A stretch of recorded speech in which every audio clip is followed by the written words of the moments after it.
అదరగొట్టే కారం రంగు రుచి ఆచి కారం పొడి.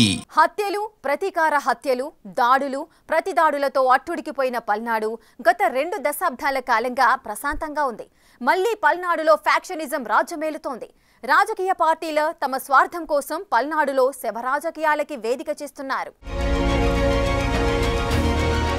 గత దశాబ్ద కాలంగా ప్రశాంతంగా ఉన్న నర్సరావుపేట స్వర్గపురిలో జరిగిన మర్డర్ రాజకీయంగా హీట్ పుట్టిస్తుంది. స్వర్గపురిలో జరిగిన ఎఫ్రాన్ హత్యను కక్ష సాధింపు చర్యగా టీడీపీ అభివర్ణిస్తుంది. చనిపోయిన ఎఫ్రాన్ గత ఎన్నికల్లో టీడీపీకి మద్దతిచ్చాడని వైసీపీ కుట్ర పన్ని మాజీ ఎమ్మెల్యే గోపిరెడ్డి శ్రీనివాసరెడ్డి ఈ మర్డర్ చేపించాడని టీడీపీ ప్రధాన ఆరోపణ. మాజీ ఎమ్మెల్యే గోపిరెడ్డి శ్రీనివాసరెడ్డి ప్రోత్సాహంతోనే ఈ హత్య జరిగిందని ఎమ్మెల్యే చదలవాడ అరవింద్ బాబు ఆరోపిస్తున్నారు. ఎన్నికలకు ముందు ఎఫ్రాన్ టీడీపీకి మద్దతిచ్చాడని, హత్య చేశారని వైసీపీకి చెందిన ఖాదర్, అతని బంధువులే హత్యలో కీలక నిందితులుగా ఉన్నారంటున్నారు ఎమ్మెల్యే. గత వైసీపీ హయాంలోని నరసరావుపేటలో ఎన్నో హత్యలు జరిగాయి. ఎఫ్రాన్ కుటుంబాన్ని ఆదుకోవాలని సీఎం చంద్రబాబుని హోంమంత్రి అనిత టీడీపీ ఎమ్మెల్యే కోరుతున్నారు. ఈ సందర్భంగా మాజీ ఎమ్మెల్యే గోపిరెడ్డిపై ఎమ్మెల్యే అరవింద్ బాబు తీవ్ర స్థాయిలో విమర్శలు గుప్పిస్తున్నారు. మాజీ ఎమ్మెల్యే గోపిరెడ్డి శ్రీనివాసరెడ్డి మానవ రూపంలో ఉన్న మృగమంటూ సంచలన కామెంట్ చేశారు. వివేకానందరెడ్డిని చంపిన విధంగానే గొడ్డలితో ఎలా నరికి చంపారు, ఆ విధంగానే ఎఫ్రాన్ ను హత్య చేశారని మండిపడ్డారు. ఎఫ్రాన్ హత్యకు బాధ్యులైన వారిపై కఠిన చర్యలు తీసుకోవాలని ఎస్పీకి కలిసి ఎమ్మెల్యే కోరారు. ఎఫ్రాన్ మర్డర్ కు మాకు, మా పార్టీకి ఎటువంటి సంబంధం లేదని, మీ కూటమి ప్రభుత్వం వచ్చిన తర్వాత మా వైసీపీ ముఖ్య నాయకులను స్టేషన్ కి పిలిపించి బెదిరించారని వైసీపీ నేతలు ఆరోపిస్తున్నారు. మీ టీడీపీ వాళ్ళు చేసిన మర్డర్లకు మాకు సంబంధం ఏంటి అని, మీరు చేసిన మర్డర్లను కప్పిపుచ్చుకోవడానికి, కేసు దర్యాప్తులను తప్పుదోవ పట్టించడానికి మీరు ఆడుతున్న కొత్త నాటకమని మాజీ ఎమ్మెల్యే గోపిరెడ్డి నిప్పులు చెరుగుతున్నారు. హత్యకు గల కారణం ఖాదర్ వాళ్ళ తమ్ముడని టీడీపీ ఆరోపించడం సిగ్గుచేటని మండిపడ్డారు.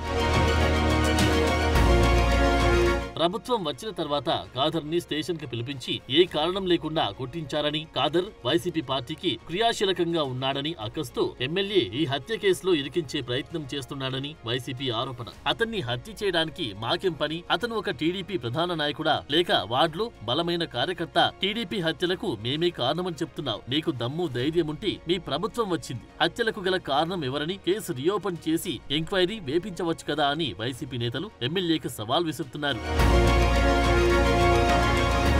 ఎఫ్రాన్ హత్యకు సంబంధించి టీడీపీ, వైసీపీ ఒకరిపై ఒకరు ఆరోపణలు, ప్రత్యారోపణలు చేసుకోవడంతో నర్సరావుపేటలో రాజకీయం హీటెక్కింది. ఎమ్మెల్యే, మాజీ ఎమ్మెల్యే మధ్య నడుస్తున్న డైలాగ్ వార్తో మరోసారి పల్నాడు పాలిటిక్స్ రచ్చకెక్కాయి. మాజీ ఎమ్మెల్యే గోపిరెడ్డి, వైసీపీ నేతలు, నాయకులు స్థానికంగా దాడులకు, అల్లర్లకు పాల్పడుతూ శాంతి భద్రతలకు విఘాతం కలిగిస్తున్నారని టీడీపీ ఆరోపిస్తుంది. టీడీపీ నేతలు, ఎమ్మెల్యే చేస్తున్న ఆరోపణలపై వైసీపీ కూడా స్ట్రాంగ్ కౌంటర్ ఇస్తున్న పరిస్థితి. ఎమ్మెల్యే అరవింద్ బాబు వ్యక్తిగత వివాదాల్లో తలదూర్చుతూ అధికార దుర్వినియోగానికి పాల్పడుతున్నారని ఆరోపిస్తుంది వైసీపీ. రాజకీయంగా వైసీపీ కార్యకర్తలను అణగదొక్కడానికి ఎమ్మెల్యే ప్రయత్నిస్తున్నారని ఎదురుదాడి చేస్తున్నారు.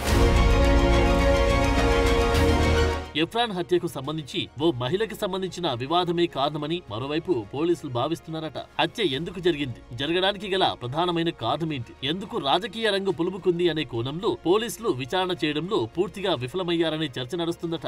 జిల్లా హెడ్ క్వార్టర్ లోని హత్య జరగడం సంచలనంగా మారింది. నిందితులు ఎవరు అనే కోణంలో పోలీసులు నిష్పక్షపాతంగా దర్యాప్తు చేసి నిజాలను నిగ్గు తేల్చాలని స్థానికులు కోరుతున్నారు.